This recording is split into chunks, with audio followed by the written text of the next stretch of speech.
Last time, we discussed how Charles Darwin came to develop his theory of natural selection, and we ended by summarizing the most salient points of that theory.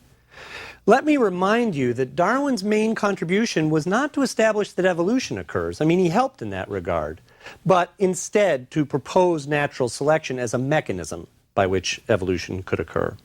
Now, in a nutshell, Darwin's theory of natural selection runs as follows. There's variation in population. Some of the traits that individuals have in populations are heritable, meaning that this variation can be transmitted genetically from parents to offspring. More individuals are born in a population than can survive, meaning that only some individuals will survive and reproduce. And individuals that do survive and reproduce are not a random subset of the population, but instead those individuals possessing traits that somehow make them better at surviving and reproducing in a particular environment. To the extent that the traits that do so, we call these adaptive traits, are heritable, those heritable adaptive traits will become increasingly represented in a population over time and thus shape the phenotypic characteristics of that population. And that's the process of evolution. Now, there are a couple of additional points I want to make about Darwin's theory of natural selection at this point. The first point is to remind you that natural selection can only act on existing heritable variation. If there's no variation for a particular trait, then selection simply cannot do anything with it. This is why the generation of variation that we've discussed earlier in the context of mutation and genetic recombination is so central to our understanding of evolution. The second point I want to make is that although natural selection acts on individuals, its evolutionary consequences occur in populations. Individuals do not evolve. Instead, evolution is measured as changes in the average characteristics of individuals within a population.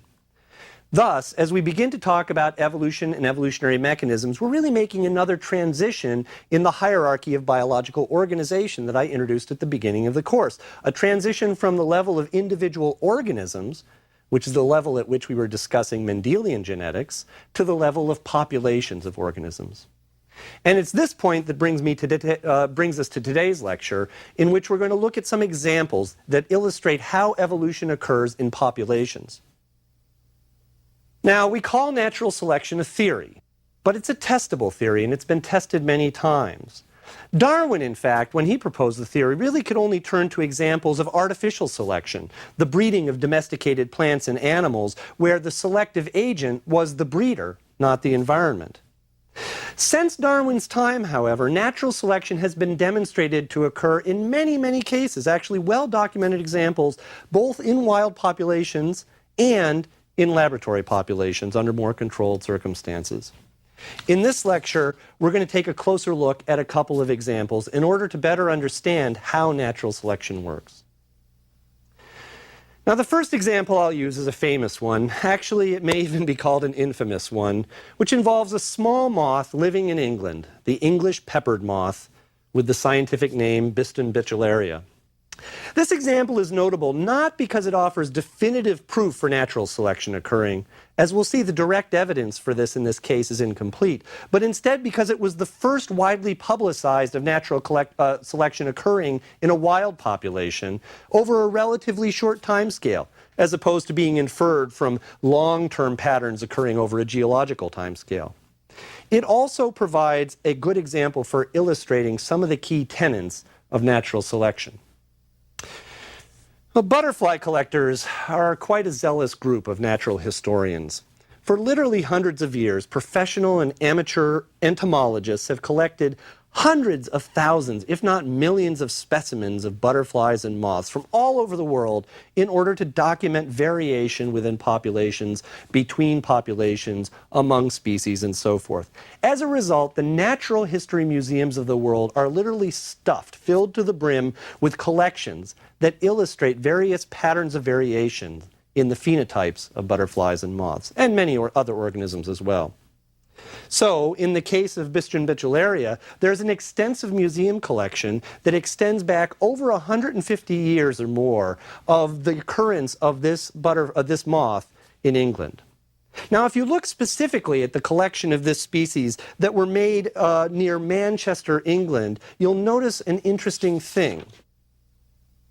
Moths that were collected before the 1850s were mostly a pale color. That is, they have pale colored wings with just a sprinkling of dark flecks, which is where they get their name, the peppered moth. Now, there are a few examples that you find in these older collections of dark melanic forms, but most of the moths that are collected are light colored. By contrast, if you look at specimens that were collected a half a century later, around 1900, about 98% of the moths collected are uniformly dark colored, and there are only a few light colored individuals represented.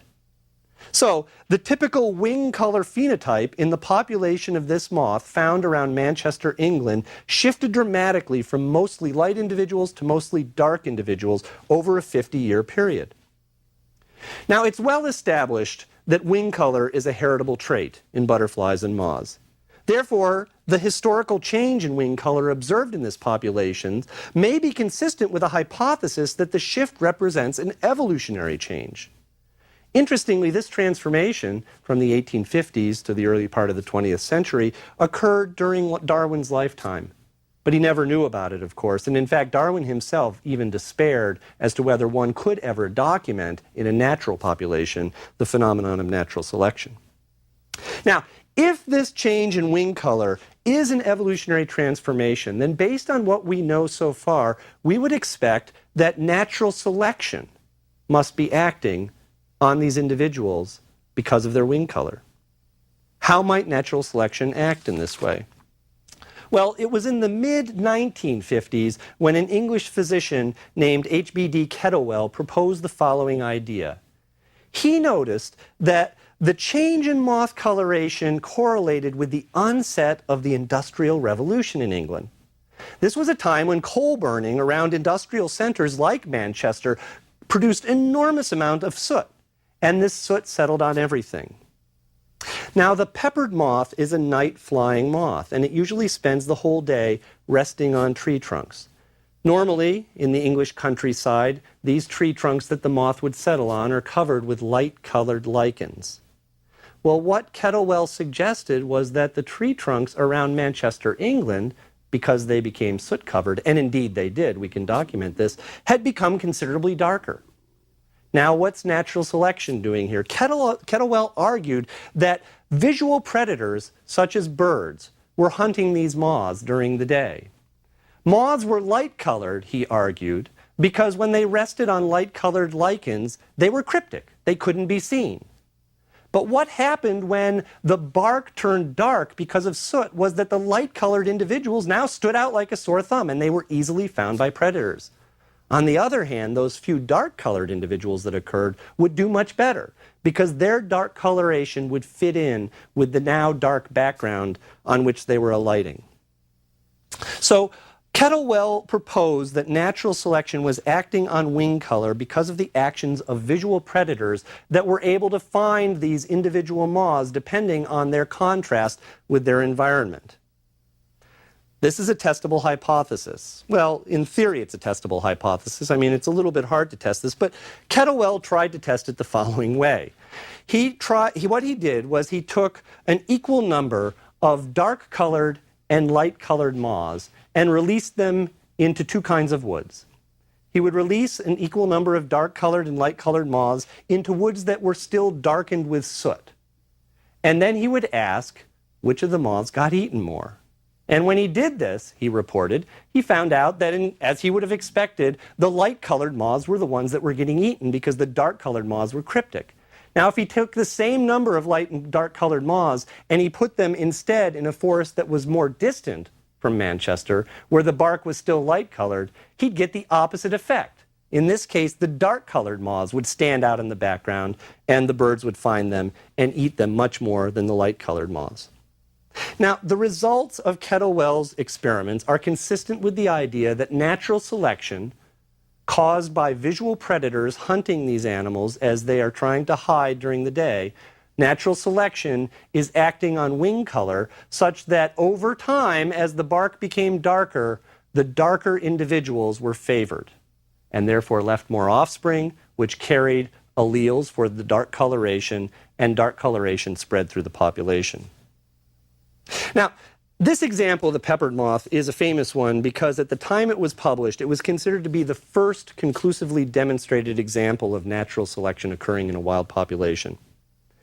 I must tell you, however, that this example is also a bit infamous nowadays, because in recent years it's been suggested that Kettlewell actually might not have done this experiment as neatly as he could. Specifically, it appears that Kettlewell didn't actually just release these moths. In fact, he said this. He didn't just release them into the environment. He actually attached them to the bark. I mean, he had to know where they were. He had to count them. So he'd take a bunch of moths and he'd stick them on tree trunks. And this is problematic because the moths weren't choosing where to land. Kettlewell was choosing where to land.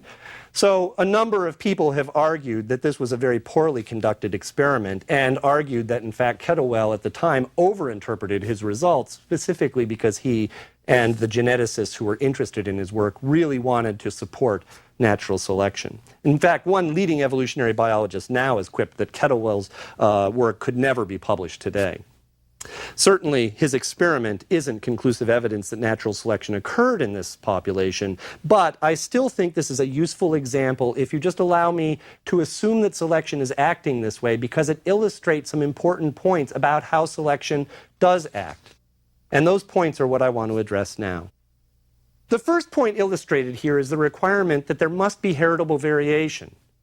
If we had started out with a population of moths that were all white, and there was no variation, there were no dark-colored individuals, then we wouldn't predict that population to respond to natural selection, because there were no dark individuals to be favored.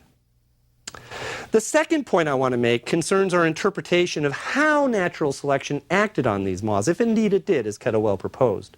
Now, we might think that the way natural selection is acting is because one type of the moth is getting eaten more frequently than the other type. And indeed that's true, but that's not actually the important point here. The fact is that natural selection results from differential reproduction between two different kinds of organisms in a population. So the fact that the moths were eaten itself isn't what's important. It's the fact that because they were eaten, they couldn't reproduce. Now, this may be subtle or it may seem obvious, but it's an important point to keep in mind when you think about selection, and we're going to come back to that in a second. You might actually think about a thought experiment when you're thinking about this. What do you think would happen if these moths were predated, were eaten by birds, only when they were much older? Imagine a circumstance where younger moths, in fact, for whatever reason, maybe because they were hiding in completely different places, were not subject to predation. It was only the older moths where there was a differential survival because of their color. And in fact, these older moths had already completed most of their reproduction. If that was happening, we wouldn't expect natural selection to occur either. Even though the moths are getting eaten depending on their color, if they've done most of their reproduction, if they're past their reproductive period, it doesn't matter. Natural selection only acts because it affects reproduction. Now, this idea leads to my last point, which is to explicitly define what we mean by the term evolutionary fitness, or what we sometimes refer to as Darwinian fitness. Popular accounts of evolution often describe natural selection as the survival of the fittest. What does fittest mean? Sometimes people think this expression implies that selection occurs as direct competition among individuals, nature red and bloody tooth and claw and so forth. But this isn't really the case. Darwinian fitness is more correctly defined in terms of the relative contribution of individuals to the genetic makeup of future populations. This means that fitness is measured explicitly in terms of reproductive success. When we want to ask about the fitness of an individual, what we really need to do is to ask, how many offspring does it produce? But this isn't enough, because it doesn't matter how many offspring you produce in and of itself. It matters how many offspring you produce relative to other individuals in your population. Imagine I told you, for example, that some individual produced 10 offspring in its lifetime. Is this a fit individual?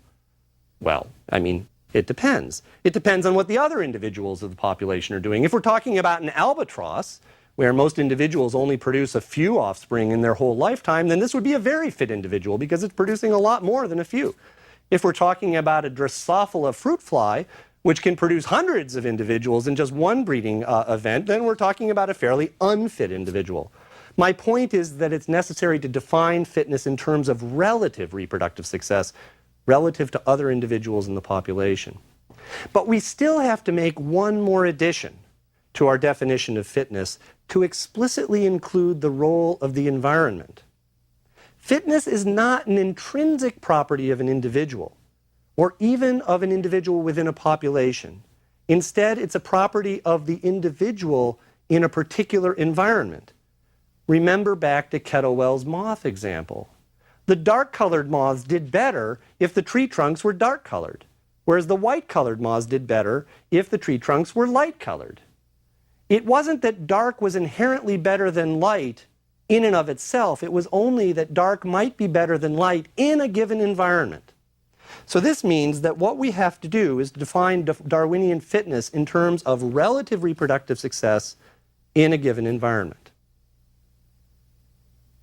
Well, let me pick up on this particular point, which emphasizes the role of the environment, with a second example of natural selection being observed in a wild population. In the last lecture, I told you that Darwin's thinking about natural selection and evolution was profoundly influenced by his observations of island organisms on his round-the-world voyage on the Beagle, among which were a remarkable group of birds that he observed in the Galapagos Islands, collectively now known as Darwin's finches. One of the best studied examples of natural selection occurring in the wild comes from the work of Peter Grant and Rosemary Grant at Princeton University, who have been studying one species of Darwin's finch for over 3 decades now. Remember that the different species of finches are all very similar in their size, shape, and color, but they differ especially in the size and shape of their beaks, consistent with the idea that natural selection has adapted the beaks of these different species to be specialized for eating different kinds of foods found in the different habitats on the different islands. There's also considerable variation within species in the size and shape of individuals' beaks. Now, if natural selection is responsible for the evolution of beak shape in this group of birds, then we should also be able to detect differences in the survivorship and especially reproductive success of individuals within a species if they vary in their beak shape within the species. Now, it might seem remarkable to think that we could actually catch this, that we could actually observe and detect this kind of differential reproductive success occurring in a natural population of birds. But this is exactly what the work of the Grants has revealed, with the help of a lot of painstaking fieldwork over 3 decades, and also with the help of a little luck from the weather. Let me explain. The Grants have focused much of their work on one population of a single species of Darwin's finch, the so-called medium ground finch. This is a pretty inelegant name, but that's what it's called. The scientific name for this species is Geospiza fortis.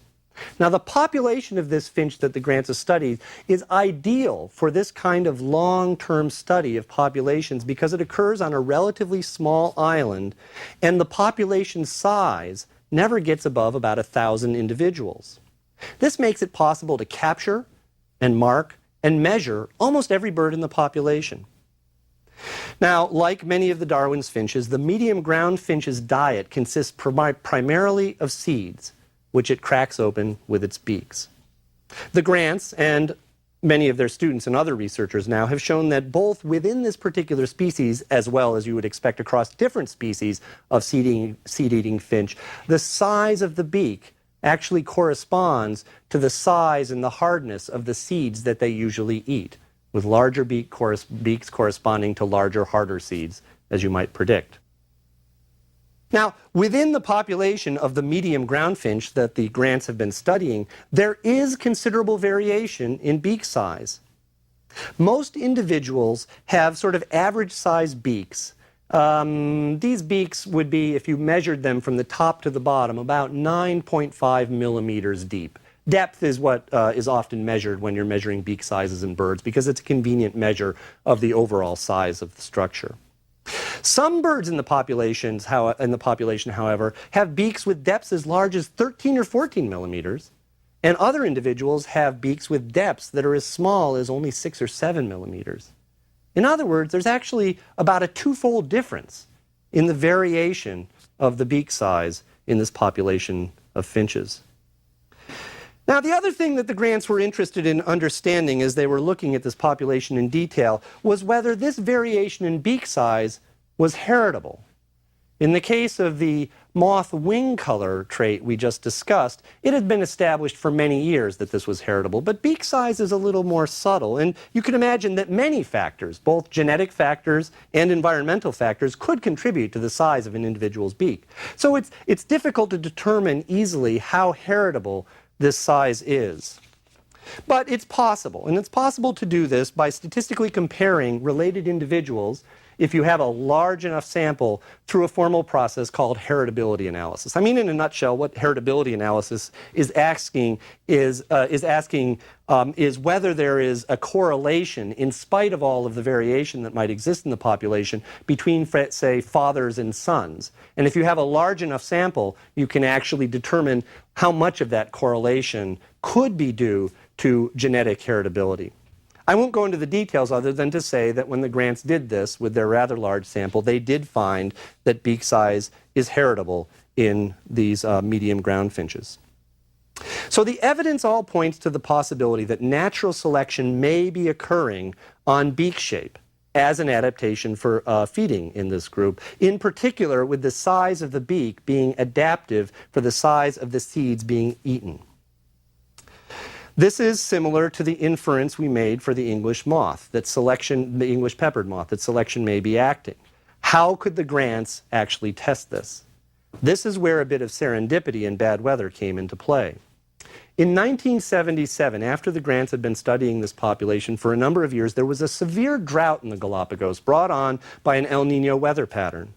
This drought had a profound effect on the population. Over 80% of the population died, leaving less than 200 birds as survivors.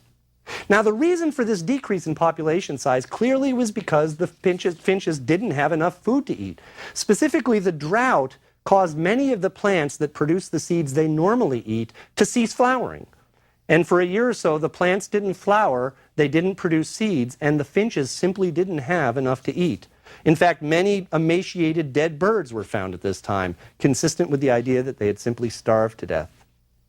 The Grants' most important observation, however, was that the individuals who survived the drought differed from those who didn't survive, specifically in the size of their beaks. The individuals who made it had larger beaks than the individuals who didn't make it. Why should this be? Why should larger beaked individuals have survived the drought?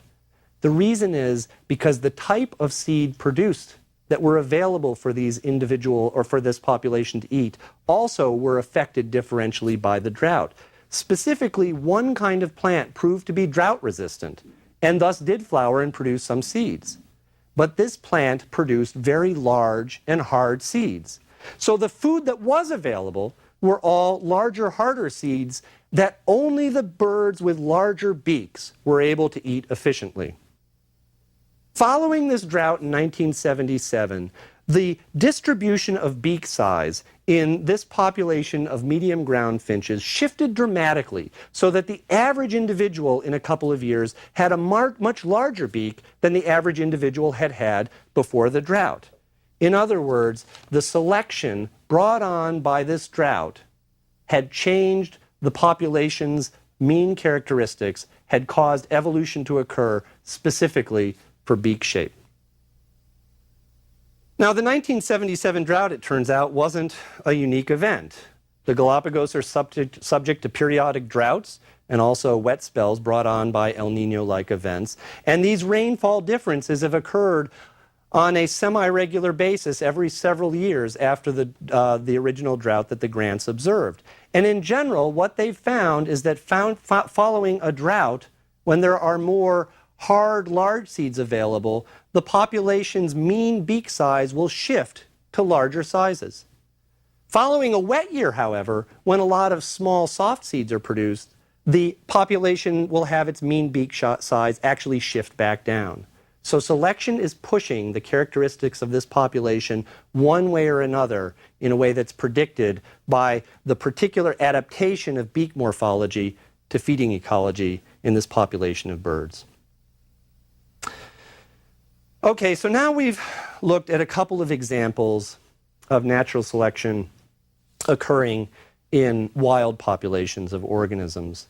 And if we had the time, we could talk about any number of other examples. I mean, I could think off the top of my head of 2 or 3 that are equally as compelling as the study that the grants have done, and many others that may not be as complete and long-term as the grants work, but nonetheless provide convincing evidence that natural selection can change the characteristics of a population, thus causing that population to evolve. Now, there are another class of examples that are much studied these days, involving not natural selection occurring in wild populations of things like birds, but in fact natural selection occurring in organisms that affect human health and welfare very directly. For example, I'm sure you've all heard about the problem of the increasing number of strains of disease-causing bacteria that are being found to be resistant to antibiotics. For example, the appearance of antibiotic-resistant strains of the bacteria responsible for tuberculosis makes this case. In the early part of the 20th century, tuberculosis was a major health problem in the US and elsewhere, responsible for as many deaths as cancer is today. In the 1950s, however, as was the case for many bacterial diseases, antibiotics were developed that could effectively control the disease and virtually wiped it out in industrialized countries.